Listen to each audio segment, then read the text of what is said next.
UTBK SBMPTN 2023 berubah nih. Berarti strateginya juga harus berubah ya. Kira-kira apa aja sih strategi untuk belajar di UTBK 2023 kali ini? Cek video ini dan tonton videonya sampai habis ya.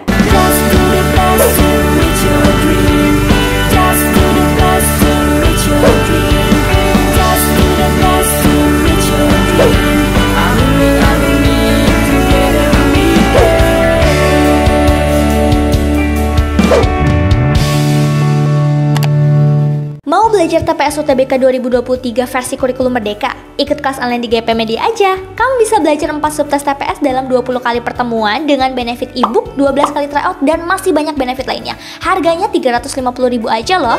Ayo buruan daftar dan jangan ketinggalan.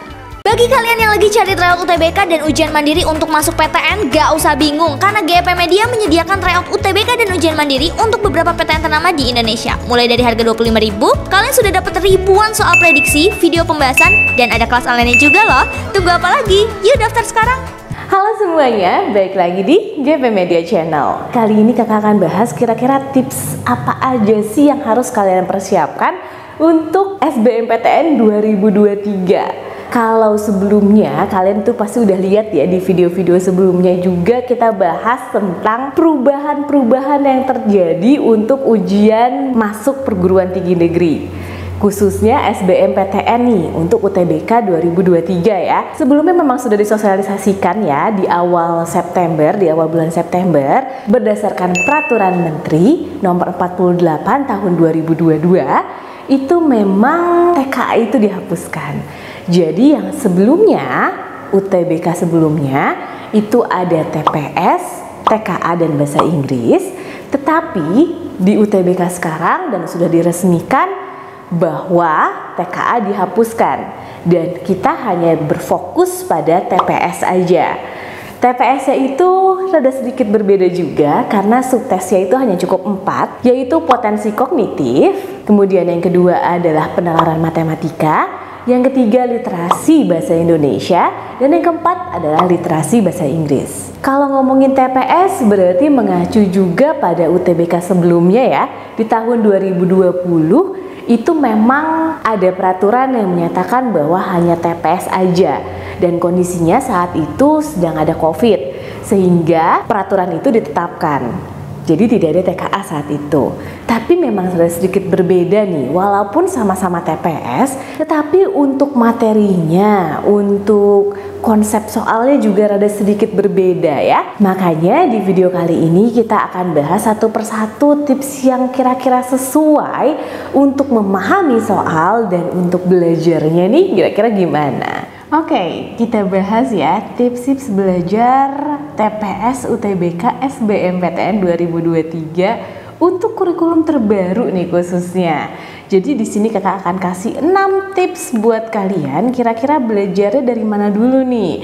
Terus kira-kira belajarnya apa aja sih yang harus dipelajarin? Oke, kalau dilihat sebelumnya kakak juga udah jelasin ya bahwa di TPS tahun 2023 ini itu ada 4 subtes. Udah jelas dong, ada potensi kognitif, ya kan? Ada penalaran matematika, literasi bahasa Indonesia, dan literasi bahasa Inggris. Nah, untuk potensi kognitif ini sendiri nih, jadi intinya kamu harus bisa melakukan analisis secara logis. Dan ini mirip sebenarnya sama penalaran umum ya. Jadi kalau di TPS sebelumnya mirip lah ya, kayak PU gitu. Tapi berbedanya adalah ini mengenai tentang suatu kasus ataupun bacaan tertentu gitu. Jadi kalau potensi kognitif ini lebih cenderung bagaimana kamu bisa memahami problem solving dalam setiap pemahaman soal ataupun dari wacananya. Jadi lebih ditujukan pada problem solving. Begitupun dengan penalaran matematika. Kalau udah jelas ya namanya penalaran itu kan artinya kemampuan kamu untuk menalar nih.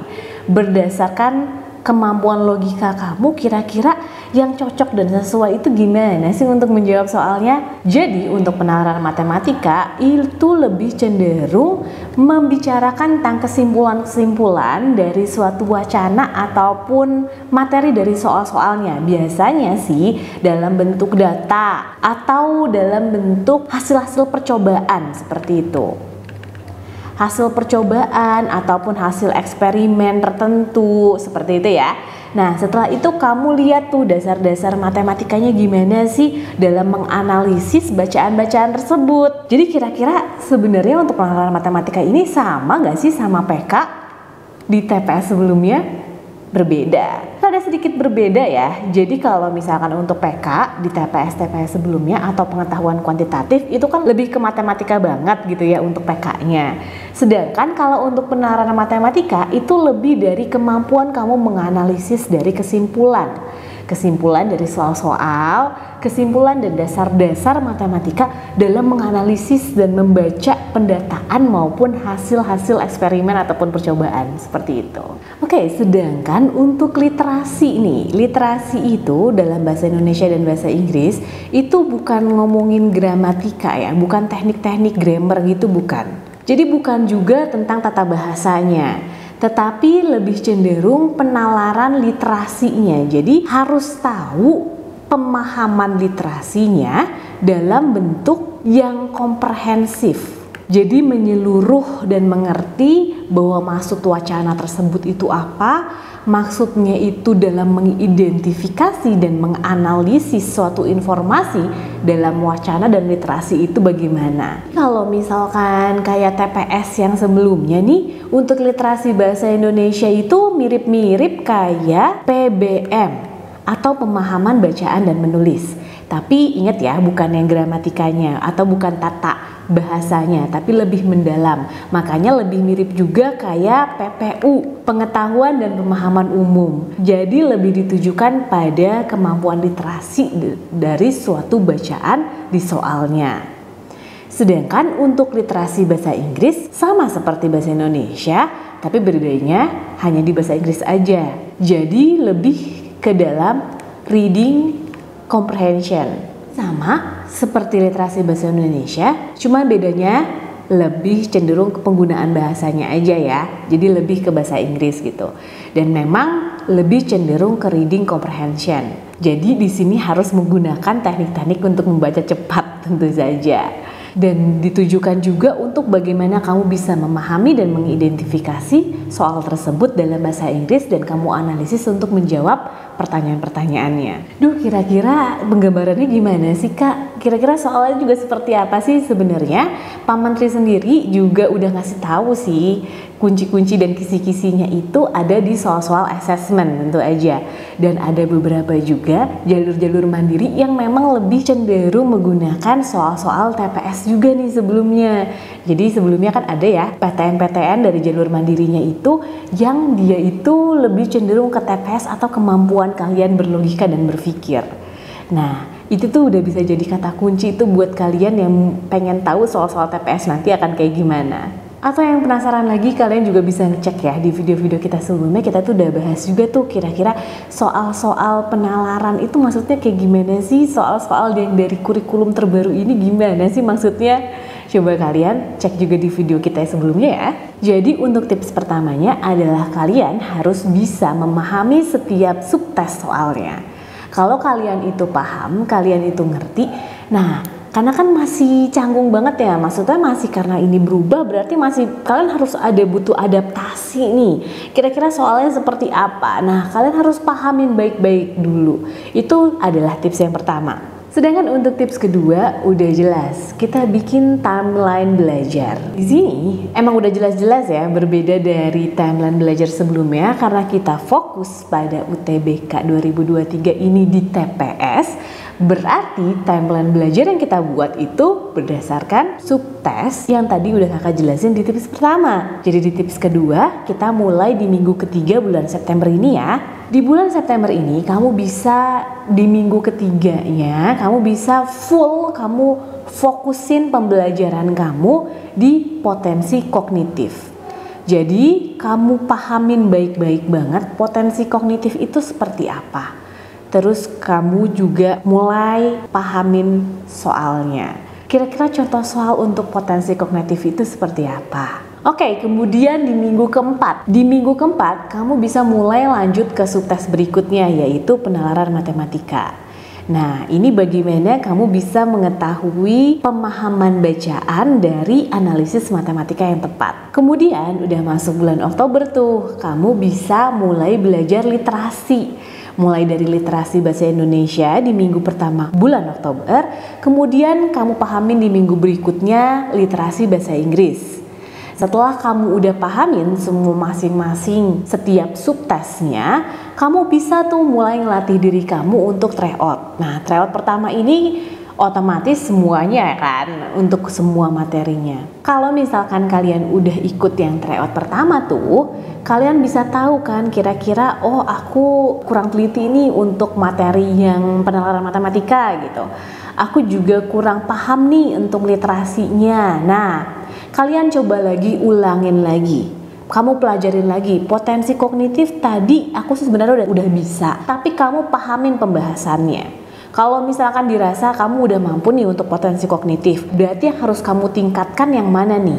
Oke, lanjut ya, di minggu berikutnya, misalkan di bulan November, kamu ngeliat bahwa penalaran matematika kamu kurang. Oke, berarti kamu lebih cenderung mahamin itu dengan baik.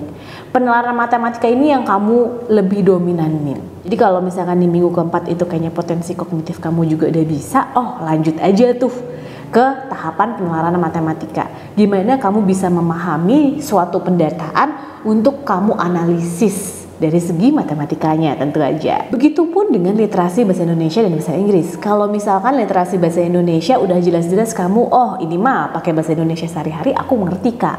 Tapi kalau untuk bahasa Inggris aku masih rada kurang nih, rada rancu nih bahasanya. Oke, kamu bisa berpanjang lagi. Kamu mulai latihan untuk membaca reading komprehensif tadi.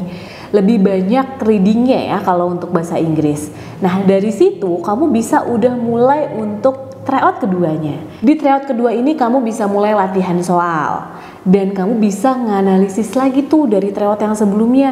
Kira-kira tryout yang sebelumnya aku kayaknya masih rendah banget. Nah, diharapkan di tryout kedua ini kamu sudah bisa memahami maksud soalnya, udah kamu paham cara ngejawabnya. Di tryout kedua ini seharusnya lebih naik dong ya, lebih tinggi karena kamu udah tahu tuh. Oke, selanjutnya di bulan Desember. Kalau misalkan kalian selama September sampai November ini masih mau ngejar untuk pelajaran-pelajaran sekolah, oke lah ya. Tapi kalau udah masuk Desember berarti udah harus persiapkan dengan sebaik-baiknya. Karena nanti di bulan Desember ini kalau misalkan kalian tadi masih paham-pahamin kira-kira soalnya gimana, terus masih nyari-nyari tahu nih untuk cara ngejawabnya itu kayak gimana. Nah, di bulan Desember kalian udah harus tahu cara ngejawab dengan cepat. Karena ini nanti berpengaruh terhadap manajemen waktu pengerjaan soal kalian. Jadi gimana sih trik-trik cepat untuk ngerjain potensi kognitif, soal-soal potensi kognitif tuh kira-kira trik cepatnya kayak gimana? Kalian fokus di minggu pertama untuk ngelatih diri kalian biar kalian tuh tahu kira-kira trik cepatnya kayak gimana. Nanti kita juga akan bikin video-video untuk trik-trik cepat tersebut ya, jadi pantau terus video kita. Kemudian juga trik cepat dalam penalaran matematika. Kalau tadi tuh oke kak, kalau untuk potensi kognitif mah aku bisa deh, gampang kalau untuk potensi kognitif. Tapi untuk penalaran matematika nih kak, gimana caranya nih untuk biar cepet daya nalar aku untuk bisa ngejawab yang ada matematikanya gitu. Nah, ini juga kamu harus latihan lagi. Jadi kamu harus tahu angka-angka atau kunci-kuncinya itu seperti apa gitu. Dan begitu pun untuk literasinya. Jadi di minggu ketiga dan minggu keempat kamu bisa kejar literasinya juga. Kakak bikin per minggu kayak gini biar kamu bisa fokus di setiap subtes yang kamu jalani. Jadi kamu bisa fokus sama subtes yang ingin kamu pelajarin gitu. Jadi kalau misalkan tiap minggu kan kayak lebih terfokuskan aja gitu di situ. Sedangkan di minggu untuk bulan berikutnya kamu udah siap tuh untuk ikut tryout lagi. Jadi harus bisa ngelatih di 4 subtes semuanya sekaligus dalam satu waktu. Kamu bisa ngerjain semuanya tuh di minggu ini full kamu itu tryout. Jadi full kamu itu ngerjain latihan-latihan khusus. Setelah kamu udah ikut tryout itu kan kamu bisa ya menganalisis juga dari tryout kamu yang sebelumnya. Di tryout pertama kamu kayak gimana sih waktu itu? Di tryout kedua kamu gimana juga? Di tryout ketiga itu kira-kira gimana?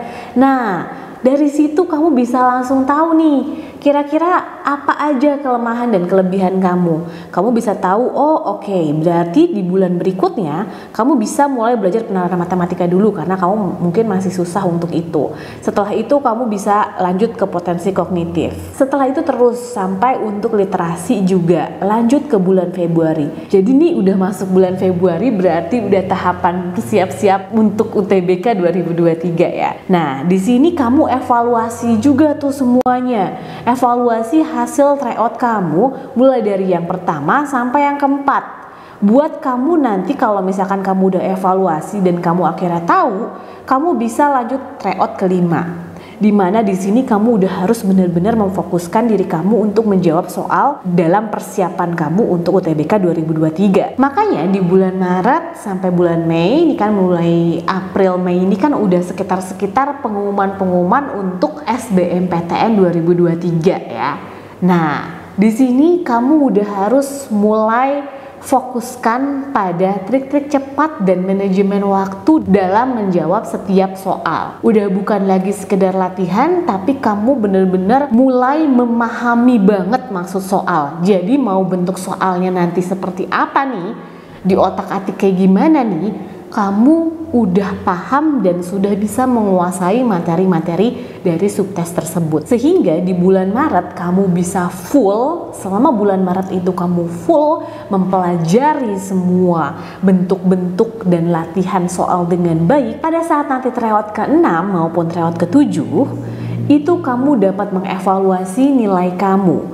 Dan itu yang akan dijadikan target kamu tentu aja untuk ujian UTBK 2023. Jadi pada saat nanti kamu udah mulai menuju ujian, kamu full perbanyak tryoutnya. Di sini tadi kakak udah bilang juga untuk manajemen waktu. Tentu aja ini ngacu ke tips berikutnya, yaitu target latihan soal kamu. Kalau tadi kamu udah paham tuh tentang materi dan konsepnya, jadi materi dan konsep dasar ini kalian udah harus tahu ya, berarti untuk setiap subtesnya di TPS. Kamu bikin ringkasannya, artinya kamu bikin poin-poinnya nih. Jadi entah dalam bentuk mind map juga bisa. Kamu bikin, oh kalau kognitif itu lebih cenderung ini. Kalau penalaran matematika tuh lebih cenderung ini. Nah, kamu bikin pemahaman soalnya seperti itu dan kamu bikin poin-poin pentingnya yang harus kamu ingat. Jadi kalau dilihat tadi latihan soal dari konsep dasarnya ini aja, itu kamu pelajarin dalam 3 minggu ya. Jadi setiap satu subtesnya tuh kamu fokus gitu. Itu tadi yang sesuai timeline yang kakak jelasin juga di sebelumnya. Kemudian pahamin juga sama strategi menjawab soalnya. Ini lebih cenderung ke triknya. Jadi triknya itu kamu harus lihat kata kunci.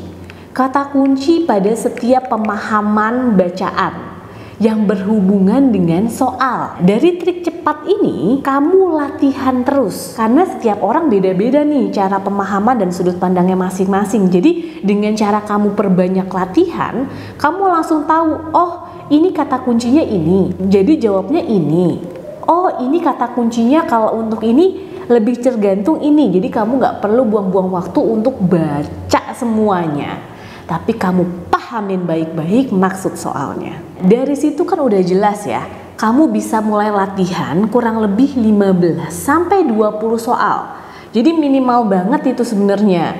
Tapi kalau misalkan kamu rasa bahwa aku lebih cenderung ke kognitif aja nih, lebih susah soalnya kak itu, oh ya udah ke kognitif aja. Tapi tetap harus kamu kuasain dan tetap harus kamu pahamin dengan baik. Jadi jangan sampai disepelekan juga. Kayaknya kalau literasi bahasa Indonesia gampang, udah nanti dulu deh gitu. Harus hati-hati kalau udah kayak gitu. Karena kalian itu paling tidak per hari, per subtesnya ada 15 sampai 20 soal. Latihan itu penting banget biar ngelatih nalar kamu untuk ngejawab soal itu, biar ngelatih kemampuan kamu pada saat kamu paham, oh ini loh kata kuncinya untuk soal seperti ini. Jadi paling minimal banget kamu harus bisa ngerjain 105 maupun 140 soal per minggu nih. Jadi kalau kamu udah pahamin baik-baik, kamu ngerti. Nah, seperti Pak Menteri juga kasih tahu bahwa sebenarnya soal TPS terbaru ini tuh mirip-mirip sama soal asesmen nasional. atau soal-soal TPA lah ya. Itu kamu pahamin baik-baik soal-soal asesmen nasional itu seperti apa. Terus juga ada juga yang mirip-mirip sama soal-soal ujian mandiri tuh ya, dari beberapa PTN-PTN tertentu aja yang ngadain soal-soal ujian mandiri dari TPS ini. Nah, jadi rada-rada mirip seperti itu. Nah, kemudian gimana Kak kalau misalkan kita nggak dapet tuh soal sebanyak itu? Kan ini tuh masih baru dan terbatas gitu ya. Kamu bisa ngulangin lagi. Misalkan kamu cuma dapetnya soalnya tuh cuma dapet 100-an gitu ya, kurang dari 105 ini, atau cuma dapet 200-an, udah banyak gitu ya. Mungkin kamu cuma dapet sedikit gitu bang soalnya yang kamu dapet. Kan asesmen nasional juga terbatas Kak. Iya benar. Kalaupun misalkan kamu itu dapet bang soalnya atau misalkan latihan soalnya sedikit, kamu ulangin lagi di soal yang sama. Kamu baca lagi, mungkin kalau yang pertama sebelumnya latihan soal kamu baca full semuanya. Di berikutnya kamu lebih cenderung melihat ke kata kuncinya nih. Terus nanti di berikutnya lagi kamu latihan di soal yang sama, kamu lebih masukin nalar kamu. Oh ternyata jawabannya ini karena ini nih. Jadi nggak mesti soal-soalnya itu nggak mesti banyak banget, tetapi banyak ini dalam artian yang kamu kerjakan. Yang kamu kerjakan dengan berulang-ulang. Dengan cara kamu mengerjakan berulang-ulang, kamu akan lebih tahu dan lebih memahami seperti apa maksud soalnya nanti. Karena nanti mengacu pada tips berikutnya nih, yaitu perbanyak tryout. Bedanya tryout sama latihan soal biasa, tadi kan kamu latihan soal itu untuk ngertiin pembenaran soal. Sedangkan tryout ini dikhususkan dari target yang harus kamu capai. Karena tryout ini itu lebih cenderung ke semua subtesnya. Jadi tryout ini lebih menunjukkan manajemen waktu yang tepat. Minimal 1 bulan sekali kamu bisa ikutin tryout secara online maupun offline. Dan kamu harus pahami pembahasan-pembahasan soal di tryout tersebut. Dan jangan lupa untuk selalu mengevaluasi setiap kamu itu melaksanakan tryout. Jadi kalau memang soalnya itu masih sulit dan kamu pikir itu susah kamu pahamin, kamu evaluasi lagi dan lakukan di tryout berikutnya. Kemudian lakukan lagi ke tryout berikutnya lagi, begitupun seterusnya. Dengan kamu itu perbanyak tryout, otomatis kemampuan kamu untuk memahami soal-soal itu akan lebih banyak. Bang soal itu yang kamu dapat juga akan sebanyak-banyaknya. Karena kalau dari tryout ini seperti ini, kalau dari tryout ini seperti ini. Jadi banyak banget pemahaman yang harus kamu dapat. Nggak cuma hanya sekedar latihan aja. Kemudian skor UTBK ini nanti juga akan kamu lihat di tryout. Targetnya ini nanti yang akan mempengaruhi ke jurusan-jurusan yang kamu pengenin di PTN favorit kamu. Dan kamu harus bisa mengetahui perkembangan skor UTBK di setiap tryout kamu. Inilah yang namanya evaluasi. Kalau kamu rasa bahwa skor kamu di tryout pertama itu masih cukup rendah, berarti kamu harus tingkatkan lagi di tryout berikutnya. Begitupun seterusnya sampai nanti menjelang hari H UTBK-nya. Ke tips berikutnya yaitu bikin jurnal belajar. Di jurnal belajar ini kamu isi tuh target-target jurusan kamu. Kalau bisa juga kamu taruh juga nih target skornya.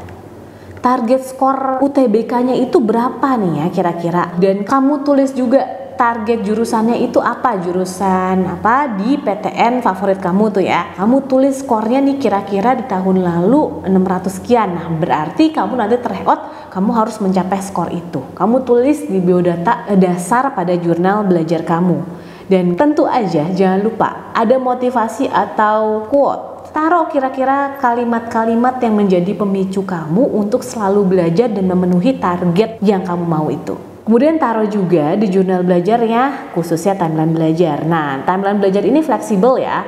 Kalau yang kakak bilang tadi kan masih sekedar umum tuh. Itu hanya sekedar penggambaran aja. Tetapi kalau misalkan tadi fleksibel, kamu lebih cenderung maunya literasi aja atau penalaran dulu, oh itu bisa kamu fleksibelkan. Kamu cenderungkan kira-kira oh yang ini nih yang aku mau duluan, itu bisa. Dari situ kamu juga harus bikin target latihan soalnya. Tadi kan kakak juga ngasih tahu ya bahwa minimal seharinya itu 15-20 soal. Oke. Tapi kalau misalkan kamu udah bikin timeline belajar, kamu juga bisa nih untuk bikin target latihan soalnya. Jadi mau itu soal untuk penalaran matematika, aku mau targetin minimal 10 gitu setiap harinya, oke. Terus tapi kalau misalkan untuk literasi nih, aku mau banyakin aja. Langsung target latihan soalnya 20 soal aku fullin. Nah, oke. Jadi ini juga sama ya, fleksibel. Jadi lebih cenderung jumlah soal yang kamu mau kerjakan per harinya. Dari situ kamu bisa langsung tahu kamu targetin lagi untuk per minggunya. Dari situ juga akhirnya kamu bisa langsung memahami ringkasan materi ataupun konsep dasar dari TPS-TPS yang kira-kira ini keluar nih. Yang kira-kira bacaannya ini nyampe nih sama pemikiran kamu. Jadi kalau kamu udah tahu materi serta konsep dasarnya, mau itu bacaannya nanti jenisnya kayak gimana juga, kamu bisa memahami soal-soal yang nanti akan keluar tentu aja. Kamu juga bisa naruh di jurnal belajar kamu ini kira-kira materi atau soal-soal yang paling sulit dikerjakan. Misalkan nih dalam bahasa Inggris untuk readingnya itu kamu harus ngerjain bagian yang reading yang kayak gimana sih yang kamu harus analisis gitu. Atau bagian penalaran matematika untuk baca diagram pi yang pakai persentase itu kira-kira harus bacanya gimana sih untuk menalar matematikanya. Nah, kamu bisa tuh tulis di situ, terus kamu bisa analisis nih kira-kira kamu harus evaluasi lagi di bagian yang itu gitu ya. Jadi kamu langsung bisa tahu strateginya dalam menjawab soal. Kamu tulis di situ, oh kalau untuk yang kognitif aku udah ngerti nih Kak strateginya, aku cari aja kata kuncinya, terus aku langsung bisa jawab dengan cepat. Nah, di situ kamu tulis tuh catatan-catatan kamu yang kira-kira kamu sudah paham untuk menstrategikan soal-soal yang nanti akan diotak-atik sama kamu ya. Kemudian evaluasi itu penting ya. Jadi kamu di situ bisa tulis skor tryout UTBK kamu yang pertama berapa nih skornya. Misalkan masih 400-an. Nanti kamu tryout lagi di berikutnya, kamu evaluasi lagi. Oh ternyata aku ngerti untuk jawab penalaran matematika nih. Jadi skor aku bisa sampai 600. Nah terus gimana ya Kak? Aku mau coba lagi nih tryout berikutnya. Aku masih penasaran dan pengen ngembangin diri aku lagi. Nah kamu bisa lakukan tryout lagi. Dan nanti bisa jadi skor kamu sampai 800. Wah, luar biasa ya. Makanya di sini kalian itu harus banyak-banyak untuk ikut grup diskusi belajar tentu aja. Jadi kamu masuk tuh ke grup-grup pejuang UTBK. Kamu gimana nih hasil skor kamu? Terus abis itu gimana sih kira-kira cara menalar yang baik? Kok kamu bisa sih dapat skornya segitu gitu ya. Jadi kalau kamu diskusi sama teman-teman kamu enak tuh kan. Kamu dapat pemahaman yang lebih luas tentang hal tersebut. Kemudian kamu juga bisa beli buku-buku untuk latihan UTBK, tapi ini yang lebih cenderung cari yang TPS ya, karena banyak juga tuh masih buku-buku yang TKA sedangkan TKA udah nggak ada. Jadi cenderung TPS atau soal-soal tentang asesmen. Kamu bisa tuh latihan-latihan di buku-buku ataupun e-book yang lebih cenderung bahas tentang itu. Kamu juga bisa lihat video-video pembahasan kita nih, pembahasan soal-soal di YouTube ataupun di TikTok dan media sosial lainnya. Karena banyak banget ya yang bahas tentang penalaran ini, tentang soal-soal penalaran ini, asal kalian bisa memahami dengan baik di video-video media sosial lainnya dan video-video kita tentu aja. Kemudian belajar bareng sama teman seperjuangan. Oke, jangan teman makan temen nih, jangan yang sendiri-sendirian aja, tapi jadikan teman kalian itu sebagai motivasi dan acuan diri kalian untuk mencapai target kalian. Aduh, kalau udah sama temen-temen Kak bawaannya pengen ngikut-ikut aja deh ya kan. Makanya kamu harus berteman dengan lingkungan yang baik tentu aja. Jadi kalau dari situ kamu bisa tahu, wah perjuangan temen aku ambis banget nih, wah kamu pasti akan terpicu lagi untuk bisa nunjukin ke dia bahwa kamu tuh sebenarnya santai-santai tapi lebih ambis gitu. Nah gitu ya. Makanya di sini kalian bisa ikuti bimbingan-bimbingan belajar yang memang membantu kalian dalam memahami dan menalar soal tentu aja. Jadi kalau misalkan tadi udah kalian rencanakan dengan baik tapi dirasa bagi kalian itu masih kurang, nah disinilah tujuan kalian dapat bimbingan yang tepat untuk kalian itu bisa memahami dan menalar setiap soal. Kadang-kadang kamu juga suka males ya. Nah, dengan adanya bimbingan belajar ini kamu bisa dibantu tuh untuk memicu kamu dalam belajar tentu aja. Nah, buat kalian juga tuh yang masih bingung kira-kira gimana sih nanti, duh Kak, aku tuh masih bener-bener nggak tahu lagi deh nih Kak, harus gimana kalau berubah kayak gini, aku tuh nggak tahu belajarnya terus mulainya itu dari mana. Kalian tetap harus pantau video-video kita, karena dari sini kalian tuh pasti akan ada rasa untuk maju, ada rasa untuk berkembang, ada rasa untuk menunjukkan diri kalian bahwa kalian akan bisa memenuhi target kalian di skor UTBK nanti tentu aja. Jadi tetap stay tune dan tonton video kita. Makanya nih buat kalian yang bingung kira-kira nyari tryout itu di mana ya, atau kelas online-nya gimana nih Kak? Karena nih baru banget TPS ya, aku tuh nggak ngerti sama sekali. Nah, kalian bisa juga tuh ya cek di website kita tryout.gepmedia.id. Dari situ kalian akan bisa tahu untuk kira-kira soal-soalnya tuh kayak gimana sih, dan kelas online-nya juga kita buka loh buat kalian. Kalian yang bingung dan nggak tahu harus gimana, siap-siap untuk kita bimbing di sini. Oke? Itu aja penjelasan Kakak tadi tentang 6 tips belajar untuk TPS UTBK SBMPTN 2023 ini.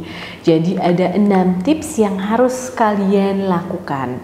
Tapi ingat ya, tips yang paling dominan adalah bagaimana kamu bisa mengetahui konsep dasar dari setiap subtes pada TPS. Kemudian ada juga timeline. Di timeline ini kamu harus bisa menentukan target kamu, terus target serta tryout juga. Berapa banyak tryout yang kamu harus lakukan untuk memenuhi target kamu. Terus kamu juga bisa untuk melatih dan analisis soal yang tepat di timeline belajar kamu. Karena ini nanti di 2023 udah jelas-jelas akan banyak banget pesaingnya. Selain timeline ini tadi kamu udah jelas ya, kamu harus masuk ke grup diskusi juga.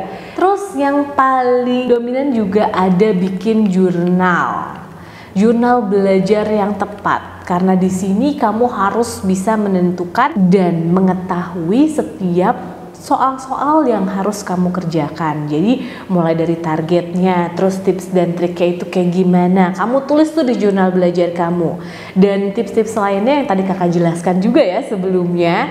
Dari sini kamu bisa tahu tuh kira-kira kamu harus berbuat gimana sih untuk bisa lolos di PTN 2023 nanti. Karena untuk UTBK SBMPTN 2023 ini akan banyak banget persaingannya. Karena kalau misalkan kalian sama teman-teman kalian kan otomatis ada ya teman-teman kalian itu yang santai-santai aja tapi daya nalarnya tuh cepet banget nih. Wah, jangan sampai kalah sama kamu yang padahal udah rajin, terus karena udah rajin tapi malah urusan stres gitu. Nah, jadi jangan sampai seperti itu. Jadi kamu bener-bener rajinnya kamu ini lebih cenderung untuk bisa memahami latihan soal dan mengerjakan dengan baik. Jadi jangan sampai kamu juga kalah nih sama teman-teman kamu yang kamu rasa bahwa wah dia tuh mau ngambil jurusan aku Kak, jadi aku harus lebih semangat lagi.